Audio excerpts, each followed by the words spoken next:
नमस्कार, माइंडफिट चैनल में आपका स्वागत है। आज मैं आपको एक बहुत ही रोचक, बहुत इंटरेस्टिंग कथा सुना रहा हूँ। कथा यानी कहानी सुना रहा हूँ। आप इस कथा को सुनते हुए स्वयं समझेंगे कि वो आपको क्या सबक सिखाती है। लेकिन फिर भी मुझे इस कहानी से, इस कथा से क्या सबक सीखने को मिला, ये अंत में मैं आपको बताऊँगा। पहले आप ये कथा सुनिए। एक बार की बात है, एक नौजवान था जो एक फैक्ट्री में काम करता था। वहीं एक सीनियर तकनीशियन भी था जिसे वह अपना गुरु मानता था। उसे गुरु से सीख मिली थी कि फैक्ट्री में रहते हुए उसे काम ज़्यादा और बातें कम करनी चाहिए।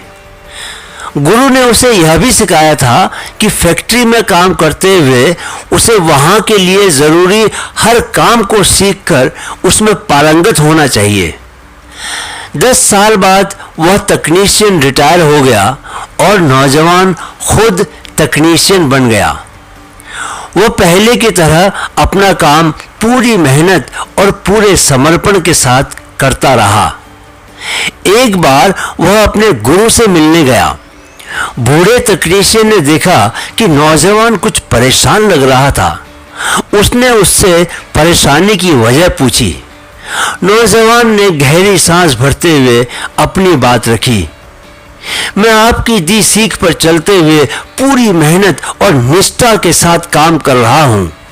मैं जानता हूँ कि वहाँ रहते हुए मैं जो भी सीख सकता था मैंने सब सीख लिया है। मैं वहाँ सिर्फ अपने काम पर ध्यान देता हूँ।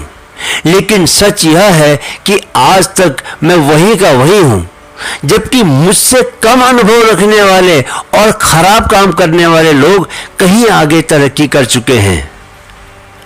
क्या तुम्हें लगता है कि फैक्ट्री में तुम्हारे बिना काम नहीं चल सकता? बूढ़े तकनीशियन ने पूछा। हाँ, नौजवान ने जवाब दिया। अगर ऐसा है तो कोई भी वजह बताकर तुम्हें एक दिन की छुट्टी लेनी चाहिए। बूढ़े ने कुछ देर सोचने के बाद नौजवान को सलाह दी। नौजवान को बूढ़े तकनीशियन की सलाह पर हैरानी हुई, पर उसने जितना ज़्यादा उसके बारे में सोचा उसे वह सलाह उतनी सही लगी। नौजवान अब सलाह को आजमाने को लेकर उत्साहित था। वह बूढ़े तकनीशियन को धन्यवाद देकर छुट्टी का आवेदन करने के लिए तुरंत वहां से चला गया। एक दिन की छुट्टी पूरी कर जब वह वापस काम के लिए फैक्ट्री पहुंचा तो मैनेजर ने उसे अपने पास बुलाया। तुम्हारे नहीं रहने से कल फैक्ट्री में ठीक से काम न हो सका। बहुत से काम जो तुम करते हो दूसरा कोई कर ही नहीं पाया। तब मुझे तुम्हारी कीमत का एहसास हुआ। मैंने फैसला किया है कि तुम्हारी पगार बढ़ा दी जाए और तुम्हें सीनियर तकनीशियन बना दिया जाए ताकि तुम मन लगाकर काम करते रहो। मैनेजर बोला। नौजवान ने मन ही मन अपने तकनीशियन गुरु का शुक्रिया किया। ओह, तो यही तरीका है जिससे फटाफट आगे बढ़ा जा सकता है। सफलता का यही राज है, नौजवान ने सोचा। उस दिन के बाद से जब भी नौजवान को लगा कि उसे अपने काम के मुताबिक पैसा नहीं मिल रहा तो वह छुट्टी ले लेता। वह छुट्टी लेकर वापस आता तो मैनेजर उसकी पगार बढ़ा देता। कई महीनों तक ऐसा चलता रहा। फिर एक दिन वह काम पर पहुंचा तो उसे फैक्ट्री में घुसने से रोक दिया गया। उसे मालूम चला कि उसे नौकरी से निकाल दिया गया है। उसे झटका लगा। वो समझ नहीं पा रहा था कि क्या करे। असमंजस में भरा वो अपने तकनीशियन गुरु के पास पहुंचा। मेरी नौकरी क्यों चली गई? मैं तो आपके निर्देश के हिसाब से ही काम कर रहा था, नौजवान ने अपने घायल अभिमान के साथ पूछा। नहीं, तुम मेरे हिसाब से काम नहीं कर रहे थे। तुमने सिर्फ पहला सबक सुना। जल्दबाजी में तुम दूसरा सबक सुनना ही भूल गए, बूढ़ा तकनीशियन बोला। तुमने यह बात तुरंत समझ ली कि कोई भी उस बल्ब की ओर ध्यान नहीं देता जो हमेशा जलता रहता है। वह जब नहीं जलता तभी लोगों का उस पर ध्यान जाता है और उन्हें उसकी कीमत समझ आती है। तुम इस सबक को आजमाने को इतने उतावले थे कि तुम इस सबक का दूसरा हिस्सा सुने बिना ही चले गए। दूसरा हिस्सा? नौजवान को अंदेशा होने लगा था कि उससे कोई भारी भूल हो गई थी। दूसरा हिस्सा क्या था? दूसरा हिस्सा पहले हिस्से से ज्यादा महत्वपूर्ण है। वह यह समझ है कि अगर बल्ब बार बार बुझने लगता है तो देर सवेर उसे ज्यादा भरोसेमंद बल्ब से बदल दिया जाता है। रोशनी न देने वाले बल्ब को कोई क्यों रखेगा? बूढ़े तकनीशियन से सबक का दूसरा हिस्सा सुन नौजवान को अब अपनी गलती का एहसास हो रहा था। थी ना जबरदस्त कहानी।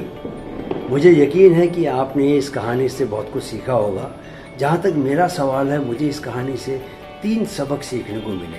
पहला सबक ये कि वे जो आपके करीबी हैं, जो आपके प्रति हमेशा निष्ठा से भरे हुए हैं, जो आपकी खुशियाँ चाहते हैं और हमेशा आपके लिए काम करते रहते हैं, वो चाहे आपके परिवार के लोग हों, चाहे वो आपके रिश्तेदार हों, चाहे वो आपके बहुत करीबी दोस्त हों, उन्हें कभी भी ग्रांटेड न लें।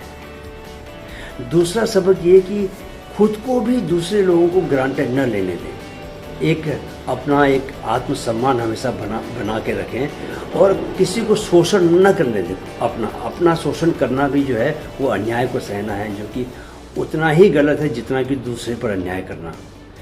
तीसरा सबक ये कि जीवन में जैसी भी स्थितियाँ हों, लेकिन मेहनत करना और अपने काम के प्रति निष्ठा, ये 2 चीज़ें ऐसी हैं, इनको कभी छोड़ना नहीं चाहिए, क्योंकि यही हमें हमारी सफलता का रास्ता प्रशस्त करती है, सफलता का रास्ता बनाती है। जब तक हम मेहनत और निष्ठा से काम कर रहे हैं, हमें सफल होने से कोई रोक नहीं सकता। अगर आपको ये वीडियो पसंद आया है, उसमें आपको बातें बहुत पॉजिटिव लगी हैं, ऐसी बातें जिनको शेयर करना चाहिए दूसरों के साथ, तो मैं आपसे अपेक्षा करता हूं कि अपने दोस्तों और रिश्तेदारों के बीच भी इस वीडियो को शेयर करेंगे और माइंड फिट चैनल को सब्सक्राइब करना ना भूलें। वीडियो को देखने के लिए आपका बहुत बहुत शुक्रिया।